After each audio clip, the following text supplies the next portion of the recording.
कक्षा 10 के सभी बच्चे ध्यान देंगे, ठीक है। अध्याय 1 पहला अध्याय है ये अपने पाठ का, मतलब अपनी विज्ञान का पहला अध्याय, जिसमें हम पढ़ रहे हैं रासायनिक अभिक्रियाएं एवं समीकरण। देखने में जब हम रासायनिक अभिक्रियाओं के बारे में किताब में देखते हैं तो वो हमें कठिनता से समझ में नहीं आती, बहुत कठिन लगती हैं। समीकरण हमें याद नहीं होते, बहुत सारे समीकरण हैं, तो क्यों ना हम कुछ ऐसे सरल सरल समीकरण याद कर लें जिससे एक समीकरण कई जगह पर काम आ जाए, है ना। समीकरण जो अपन ने एक पढ़ा वो इस प्रश्न में भी काम में आ जाएगा, उस प्रश्न में भी काम में आ जाएगा, आ गया समझ में। उसी से ही हम संतुलित करना भी सीख लें, है ना। इस तरह के क्वेश्चन आते हैं। अगर आप 2025 का पेपर देखोगे तो 2025 के पेपर में इस तरह के प्रश्न आए थे, जिसमें रासायनिक समीकरण को संतुलित करने के लिए दिया था या रासायनिक अभिक्रियाओं को पूर्ण करने के लिए। मतलब पूर्ण मतलब क्या, हिंदी में उनके नाम लिखे थे, उनको अपन को रासायनिक समीकरण के रूप में बनाना था। तो अगला जो हम इसके बाद जो स्टार्ट करेंगे उसमें हम हिंदी नाम से रासायनिक समीकरण बनाना भी सीख लेंगे, ठीक है। सबसे पहले अगर हम बात यहां करें तो अध्याय 1 में रासायनिक अभिक्रियाएं एवं समीकरण में सबसे पहले हम अभिक्रियाओं के नाम बताओ। अब यहां देखो, ये 3 तरह से प्रश्न आपको काम करेगा आपका। एक तो नंबर 1 पहला क्या है, ये जितनी भी आप अभिक्रियाएं पढ़ते हो, जैसे आप पढ़ते हो कौन सी सर, द्विविस्थापन अभिक्रिया, विस्थापन अभिक्रिया, अवक्षेपण अभिक्रिया, है ना, संयोजन अभिक्रिया, वियोजन अभिक्रिया, आगे मन में जितनी तरह की भी रासायनिक अभिक्रिया पढ़ते हो, एक तो उनके उदाहरण बन जाएंगे सब। दूसरा, इनसे अपन रासायनिक समीकरण संतुलित करना सीख लेंगे, क्लियर। तीसरा, इस तरह का प्रश्न आ जाता है कि अभिक्रियाएं लिखी रहेंगी, अभी आया था जैसा अर्धवार्षिक में, अभिक्रियाएं लिखी रहेंगी, वो ये पूछेगा आप तो ये बताओ ये अभिक्रियाएं कौन कौन सी हैं, नाम लिखो इनकी, आ गया समझ में। तो सबसे पहले हम स्टार्ट करते हैं, अभिक्रियाओं के नाम बताओ। हमने पहले से लिख रखी हैं जिससे आपको आसानी से समझ में भी आ जाए और याद भी हो जाए। अभिक्रियाओं के नाम बताओ।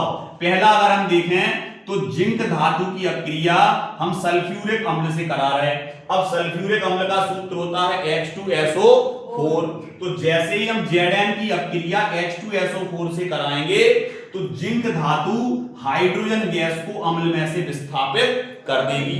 जिंक धातु हमेशा हाइड्रोजन को अम्ल में से विस्थापित कर देगी, आ गया समझ में। अब यहां पर Zn जुड़ जाएगा और यहां से हाइड्रोजन हट जाएगा। तो देखो हाइड्रोजन हट गया। सर जो तीर का लगा था ऊपर को, तीर समझो, तीर इसलिए लगा दिया कि ये गैस है तो कहां चली जाएगी, वायुमंडल में चली जाएगी, क्लियर। अगर अवक्षेप होता जो नीचे बैठ रहा होता, जैसे देखो इसमें तीर नीचे लगा तो इसमें नीचे बैठ जाएगा अवक्षेप, आ गया भारी होने के कारण, और गैस कहां चली जाएंगी, तो यहाँ Zn ने SO4 से क्रिया करके क्या बना लिया, ZnSO4, जिसको आप कह रहे हैं जिंक सल्फेट। अब कई बच्चों को नाम नहीं आते, जैसे आपको तो आते हैं नाम क्योंकि हमने कराए हैं, तो यहां पर हम कुछ चीजें लिख दे रहे हैं जिससे वो इन रिएक्शन में जब आएंगी तो आपको समझ में आ जाएगा। जैसे SO4 जुड़ा है तो सल्फेट होता है, NO3 जुड़ा है तो नाइट्रेट होता है, CO3 जुड़ा है तो कार्बोनेट होता है, PO4 जुड़ा है तो फॉस्फेट होता है। तो हम यहां लिख दे रहे हैं सल्फेट, अगर SO4 जुड़ा है तो सल्फेट होगा, NO3 जुड़ा है तो नाइट्रेट होगा, क्लियर। और इसके बाद अगर CO3 जुड़ा है तो कार्बोनेट होगा, ये हम लिख दे रहे हैं यहां पर बहुत अच्छे से। और अगर PO4 जुड़ा है तो फॉस्फेट होगा, क्या होगा बेटा, फॉस्फेट। कम से कम ये 4 चीजें तो यही है, हमने याद कर ली। अब इन पे आते हैं आयन। आयन कितने होते हैं, कितने आवेश होते हैं, तो ये याद रखना है, जिससे आप सूत्र बनाना भी सीखते जाओगे संग में। SO4 पे होते हैं बेटा 2 ऋण, NO3 पे होता है 1 ऋण, CO3 पे होते हैं बेटा 2 ऋण, PO4 पे होते हैं बेटा 3 ऋण, क्लियर। तो सर ये हमें दिख नहीं रहा है, थोड़े अच्छे रंग बिरंगे पेन से बनाते तो साफ साफ दिखते, तो हमने ये सब मिटा दिए और रंगीन पेन से बनाए दे। तो यहाँ देखो SO4 पे कितने ऋण, 2 ऋण, अब दिख रहा है छक चमक रहा है, जहां पे 1 ऋण, क्लियर, जहां पे कितने ऋण, 2 ऋण, जहां पे कितने ऋण, 3 ऋण, अब साफ दिख रहा है, इस पे 2 ऋण, इस पे 1 ऋण, इस पे 2 ऋण, इस पे 3, और इनके नाम लिखे हैं, क्लियर। इसके अलावा सर और कुछ पूछा जा सकता है, बिल्कुल, क्या पूछा जाएगा, OH। OH को क्या कहते हैं सर, OH को कहते हैं बेटा हाइड्रोक्साइड, हाइड्रोक्साइड लिखना जरूरी है, लिख के नाम लिख के ही उनको सही तरीके से लिखना सीख पाओगे। हाइड्रोक्साइड OH पे एक ऋण, OH पे कितना ऋण होता है बेटा? एक ऋण। क्लियर? OH पे कितना ऋण होता है? एक ऋण होता है। ये आ गया आपको समझ में? क्लियर? अगर इसी तरह सर हाइड्रोक्साइड है, अगर O अकेला जुड़ा होता तो, अरे भैया O अकेला जुड़ा होता तो ऑक्साइड, H संग में जुड़ा तो हाइड्रोक्साइड और अकेला O जुड़ा तो ऑक्साइड। बहुत बढ़िया, ऑक्साइड। इस पे कितने ऋण होते सर? 2 ऋण। हमारे बच्चों को पहले से याद है क्योंकि हमने उन्हें याद करा दिए पहले से। चलो इधर देखो, 2 ऋण, 1 ऋण, 2 ऋण, 3 ऋण, 1 ऋण, 2 ऋण। क्लियर? और नाम भी उनके लिखे। अब देखो यहां, अब इसको हाइड्रोजन बोलते हैं तो हाइड्रोजन सल्फेट हो गया है।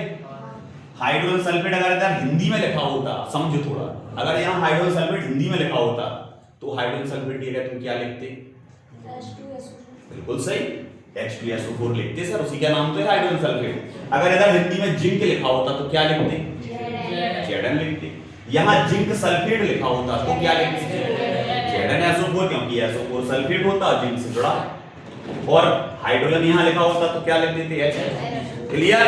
तो अगर ये मान लो समीकरण लिख के नहीं आता, यहां नाम लिखे होते, नाम हिंदी में, तो उससे समीकरण बना सकते थे। सरल हो गया, आ गया समझ में?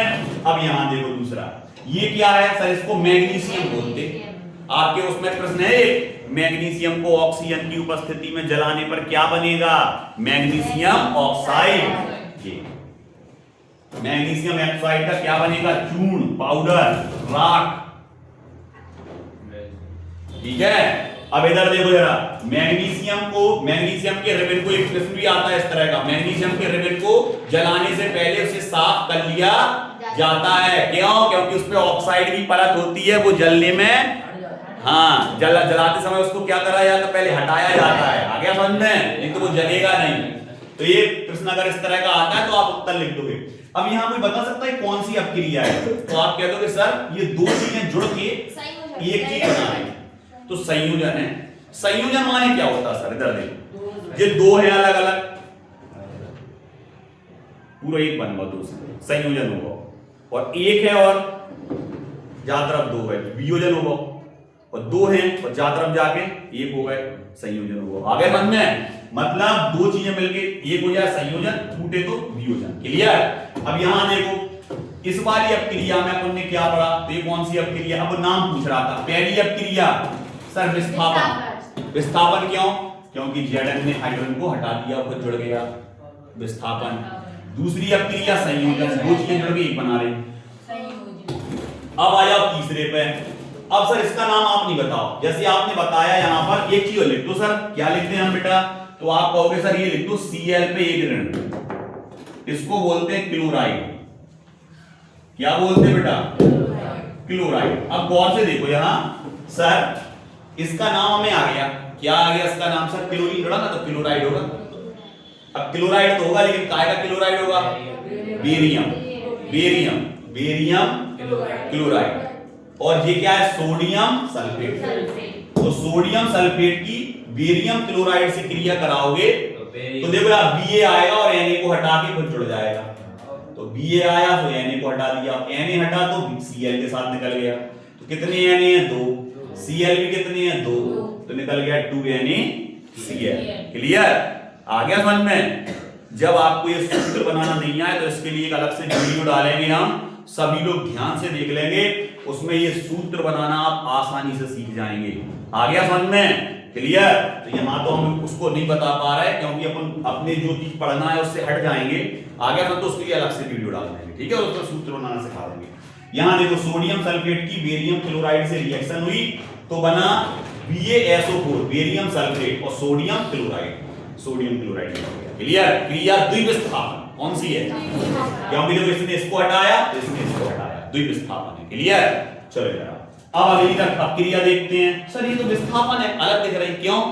Cu जुड़ गया, Ag जुड़ गया, Ag हट गया और Cu जुड़ गया इसकी जगह पे। देखो Cu ने किसको हटा दिया? Ag को। कौन सी अपक्रिया है? देखो 2 Ag ऐसी के ऐसे निकल गए। देखो निकल गए। कहा बच्चों एक Cu, कितने NO3 बचे? हो गया NO3 का होल ट्वाइस। क्लियर? चलो इधर आओ।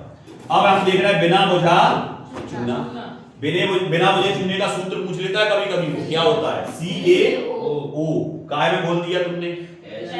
अब भैया सबको पता है चूना पानी में डाला तो खटकन लगा। खटकन लगत मतलब गर्म हो जाता। आ गई समझ में? मतलब उसमें से क्या निकलती? ऊष्मा निकलती है सर। तो कौन सी अपक्रिया के उदाहरण में चले जाएगा? ये ऊष्माक्षेपी। काय में चल जाएगा? ऊष्माक्षेपी। तो बिना बुझे चूने को पानी में मिलाने पर क्या बन जाएगा? बुझा हुआ चूना, कैल्शियम हाइड्रोक्साइड। कैल्शियम तो है ही, OH को क्या कहते हैं? ये लिखा देखो, हाइड्रोक्साइड। सर ये ऋण में ये लिखे, यही तो काम आते हैं जब आप सूत्र बनाना सीखते हो, है ना? आते हैं कि नहीं? अभी हम लास्ट में इसको एक एग्जांपल से थोड़ा समझा देंगे, ठीक है? अभी यहाँ अब देखो, यहाँ क्या है? Calcium carbonate. CO3 को क्या बोलते हैं? ये लिखा कार्बोनेट। कार्बोनेट किससे जुड़ा? कैल्शियम से।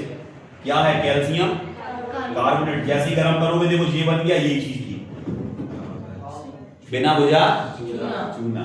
और संगठन क्या निकल गया? Carbon dioxide. अब कार्बन डाइऑक्साइड नीचे थोड़ी रहेगी, कहां जाएगी? ऊपर। अब मान लो एक आपके उसमें 6 अपक्रियाएं लिख के आई और वो पूछ रहा प्रत्येक अपक्रिया का नाम बताओ कि वो कौन कौन सी अपक्रियाएं हैं, ठीक है?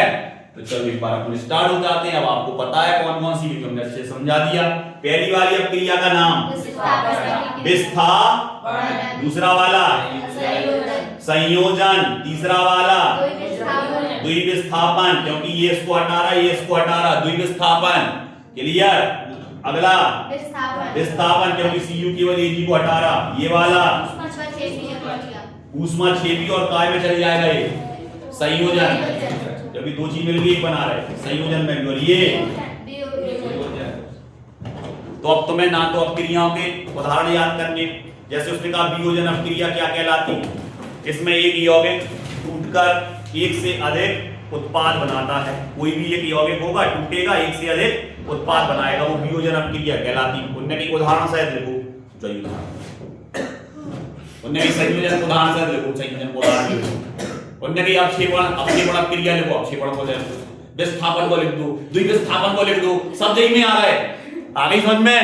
तो ये कुछ ऐसे उदाहरण हैं जो आपके हर जगह काम में आ रहे हैं। आगे समझ में? अब होता क्या है, अब ये संतुलित करना सीख ले थोड़ा सा हम। आगे समझ में? क्योंकि अब अपन ने लिखी ही है तो हम उसको सीख ले थोड़ा संतुलित करना। जब संतुलित के लिए हम क्या करेंगे? संतुलित के लिए देखो यहाँ संतुलित उसी को करेंगे जो संतुलित होने लायक होगी। इसको हटाया, इसको हटाया, वो तो तुम्हें कोई आएंगे जो संतुलित करनी है जैसे, और क्या इसको हटाया, चलो जो संतुलित है वो करनी पड़ेगी तुम्हें। चलो तो स्टार्ट। चल इधर देखो, क्या पहली वाली अपक्रिया को वो रखिए, क्या पहली वाली अपक्रिया बेटा ऐसे बहुत खिसका लो, देखते हैं जो खिसका दो बेंच। इधर देखो, इधर देखो बेटा। अब अगर आप पहली वाली अपक्रिया की अगर हम बात करें सबसे पहले, तो पहली वाली अपक्रिया तो देखो संतुलित है। अब संतुलित के पहले आप उनको समझ लो, फिर हम रासायनिक समीकरण संतुलित पे भी एक वीडियो बना देंगे और जिससे आपको आसानी से रासायनिक समीकरण संतुलित करना आ जाएगा। तो कितने वीडियो हैं? 3। कौन कौन से? एक तो जिसमें हम रासायनिक समीकरण को संतुलित करना सीखेंगे, एक वो जिसमें यौगिक का नामकरण बनाना सीखेंगे, और एक वीडियो वो जिसमें जो आप सिखा रहे हैं। क्लियर?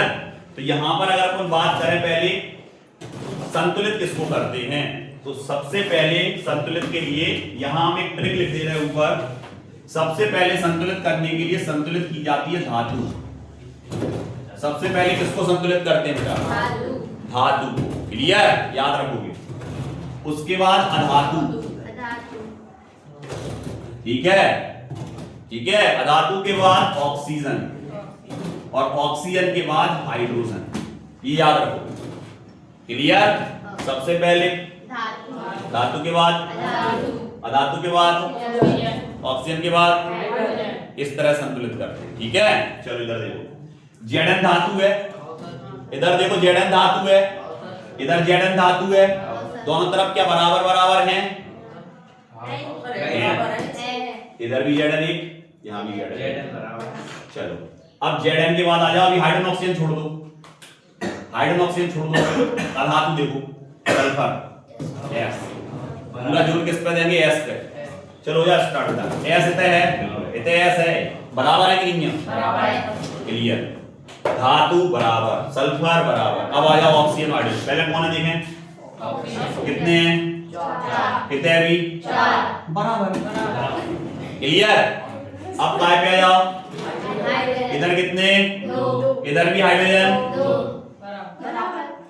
इस समीकरण को क्या संतुलित करने की आवश्यकता है? नहीं, ये ऑलरेडी समीकरण संतुलित है। ठीक है, आ रहा समझ में? चल नीचे आते हैं, इधर देखो बेटा, इसमें सबसे पहले धातु को संतुलित कर लें। Mg1 Mg1 खत्म था, बराबर है। अब आ जाओ, अधातु है नहीं है, हाइड्रोजन है नहीं है, ऑक्सीजन है, ऑक्सीजन है, इधर दो है, इधर बस। अब यहां से पूरा अच्छे से समझोगे कि इसके नीचे कभी दो नहीं लगाओ, जो भी लगेगा वो ये चीज अगर तुम सीख गए, बस सीखने का आया, सीख गए, जो भी चीज लगेगी वो कहां लगेगी? अब देखो, अब अगर तुमने ऑक्सीजन देखो दो, ऑक्सीजन दो, लेकिन Mg भी तो दो है, तो जो भी चीज लगेगी वो कहां लगेगी? हमें पहले सिखा दो तुम्हें, बैलेंस। समीकरण संतुलित करना आ गया, आ गया समीकरण संतुलित करना। अगर इस तरह के क्वेश्चन आते हैं कि रासायनिक समीकरण को संतुलित कीजिए, खटाक से कर दो, करोगे कि नहीं? नीचे आते हैं, नीचे देखो बेटा गौर से, सबसे पहले धातु Na कितने हैं? दो। Ba भी धातु है, कितनी है? एक। तो Ba तो बैलेंस में है, एक एक, लेकिन Na तो दो हैं, बैलेंस करो इसको, कितना लगा दिया? दो। जैसे ही दो लगाया, Na दो, Ba एक, Na दो, बराबर। S कितना? एक। S कितना? एक। O कितने? नहीं, अभी Cl पहले, Cl कितने? दो। Cl कितने? दो। सब बैलेंस चल रहा है। ऑक्सीजन कितने? चार। ऑक्सीजन कितने? चार। संतुलित। क्लियर? चलो नीचे आते हैं, इधर देखो बेटा, Ag1 Cu1 Cu1 Ag1 balance, दोनों तरफ बराबर। N1 N1 N1 नहीं है सर, N2 है, उल्टवाइज है ना, तो अंदर गुणा हो जाता, तो N2 कितने? N कितना है? एक, 2 लगाओ, तो N को तुमने क्या कर दो? डबल, लेकिन Ag भी कैसे होगा? डबल होगा बाकी संख्या, तो कहते हैं Ag के आगे कितना लगाना पड़ेगा? अब सही है, Ag2 N2, ऑक्सीजन कितने का? 3 दूनी 6, 3 दूनी बैलेंस। क्लियर? आ गया समझ में? इधर देखो, CaO प्लस H2O, ऑक्सीजन और ऑक्सीजन, यानी कैल्शियम देख लो, एक ऑक्सीजन, एक और एक, दो, और हाइड्रोजन भी दो, ऑक्सीजन दो, हाइड्रोजन भी दो। क्लियर? बैलेंस। पहली से नीचे आओ, Ca1 Ca1 C1 C1, oxygen 3, oxygen 2 और 1, 3, बैलेंस। हमें नहीं लगता कि आपको रासायनिक समीकरण संतुलित करने में कोई भी दिक्कत आ रही है। क्या कोई दिक्कत आ गई? लेकिन चेतनता से समझना पड़ता है, मतलब आप बिल्कुल कंसंट्रेट होकर जब समझेंगे, कंसंट्रेशन पावर आपका बिल्कुल बोर्ड पे ध्यान देना है, क्योंकि बोर्ड का एग्जाम देना है। नहीं, बोर्ड पर ध्यान देना है क्योंकि बोर्ड का एग्जाम देना है, इसलिए याद रखोगे इस चीज को, ये सभी समीकरण आपको संतुलित करना आ गया। कौन सा समीकरण कौन सा है पहचानना आ गया। क्लियर? कोई दिक्कत? कोई दिक्कत नहीं? ठीक है, अब अपन स्टार्टिंग करते हैं अपनी किससे। हमने क्या बोला था आपसे, क्या सिखाएंगे हम आपको अगले वीडियो में? सूत्र बनाना। ठीक है, तो अगले वीडियो में अपन सूत्र बनाना सीखेंगे।